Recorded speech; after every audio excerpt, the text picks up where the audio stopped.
Have any of you guys ever helped an old person? I'm sure usually you're pretty happy to help your grandparents or even your parents. I know for me, I usually get asked computer questions a lot, and I'm more than willing to help them out. The first time. I don't know about you guys, I tend to lose my patience explaining the same things over and over and over again. It's easy to get frustrated, especially with family when someone needs help doing something, and it's really not what I'd prefer to be doing in that time. Every day we're faced with opportunities to help one another in small ways. Whether it's explaining what a tick stock is to your grandma, or holding a door for someone, or sitting with someone who needs a friend, depending on the person, the need, your mood, how busy you are, maybe you help them, or maybe you don't. Everyone is helpful sometimes, but what about when we'd really rather not? When we're too busy, or maybe we're tired, or we've just got this really wicked chip on our shoulder? That one's me. Today we're going to look in the Gospels at times when Jesus met the needs of vulnerable people who desperately needed help.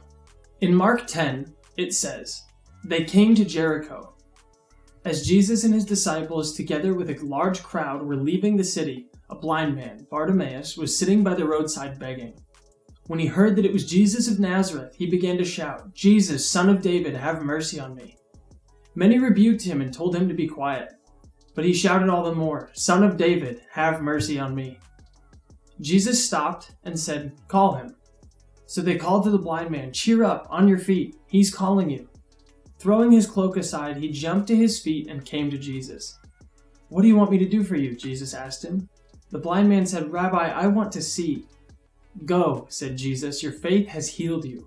Immediately he received his sight and followed Jesus along the road. Jesus found Bartimaeus worthy of his time and attention when everyone else walked by and told him to shut up. In Luke chapter 8, Jesus was incredibly busy. He was on his way to save the life of a young girl who was dying. As Jesus was on his way, the crowds almost crushed him, and a woman was there who had been subject to bleeding for 12 years, but no one could heal her. She came up behind him and touched the edge of his cloak, and immediately her bleeding stopped. 'Who touched me?' Jesus asked, and they all denied it. Peter said, 'Master, the people are crowding and pressing against you.' But Jesus said, 'Someone touched me, and I know that power has gone out from me.' Then the woman, seeing that she could not go unnoticed, came trembling and fell at his feet. In the presence of all the people, she told why she had touched him and how she had been instantly healed. Then he said to her, 'Daughter, your faith has healed you. Go in peace.'" Jesus, despite being incredibly busy with saving lives, was willing to stop and comfort this woman he had just healed. Now, if you would keep those stories in mind as we read on in Matthew. Matthew says, "When the Son of Man comes in his glory, and all the angels with him, he will sit on his glorious throne. All the nations will be gathered before him, and he will separate the ones from another as a shepherd separates the sheep from the goats. He will put the sheep on his right and the goats on his left. Then the king will say to those on his right, 'Come, you who are blessed by my Father, take your inheritance, the kingdom prepared for you since the creation of the world. For I was hungry, and you gave me something to eat. I was thirsty, and you gave me something to drink. I was a stranger, and you invited me in. I needed clothes, and you clothed me. I was sick, and you looked after me. I was in prison, and you came to visit me.' Then the righteous will answer him, 'Lord, when did we see you hungry and feed you? Or thirsty and give you something to drink? When did we see you a stranger and invite you in? Or in needing of clothes and clothe you? When did we see you sick or in prison and go visit you?' The king will reply, 'Truly I tell you, whatever you did for one of the least of these brothers and sisters of mine, you did for me.' Then he will look to those on his left. 'Depart from me, you who are cursed, into the eternal fire prepared for the devil and his angels. For I was hungry, and you gave me nothing to eat. I was thirsty, and you gave me nothing to drink. I was a stranger, and you did not invite me in. I needed clothes, and you did not clothe me. I was sick and in prison, and you did not look after me.'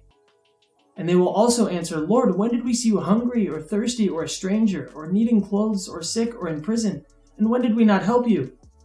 He will reply, 'Truly I tell you, whatever you did not do for one of the least of these, you did not do for me.' Then they will go away to eternal punishment, but the righteous to eternal life." This story pretty much spells it out for us. Jesus clearly cares about how we treat people, especially those that are in need. Now, with that being said, let's be specific on what that can mean. Jesus doesn't challenge us to only act concerned about others, or put on a show of meeting people's needs. In this parable, the sheep didn't know anyone had noticed what they did for Jesus, but they did it anyway.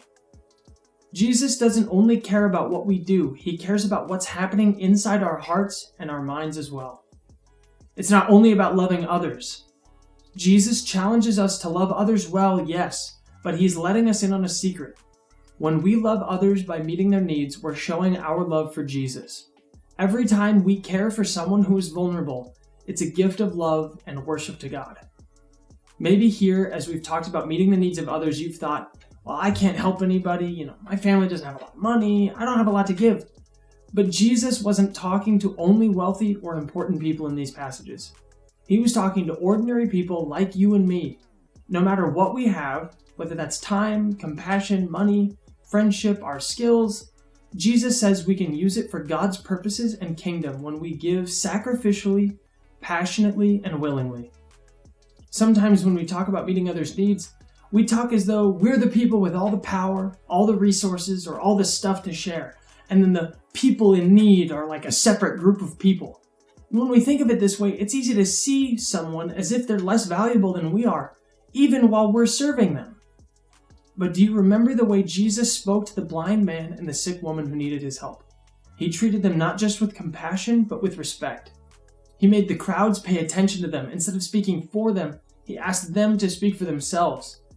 Jesus doesn't just give people charity. He gives people respect. Guys, we can do that too. We have to remember that it's not about us and the people who need us. We're all equally loved, seen, and valued by God. When we can keep this in mind in our moments of service opportunity, this will go a long way towards loving people who are in need.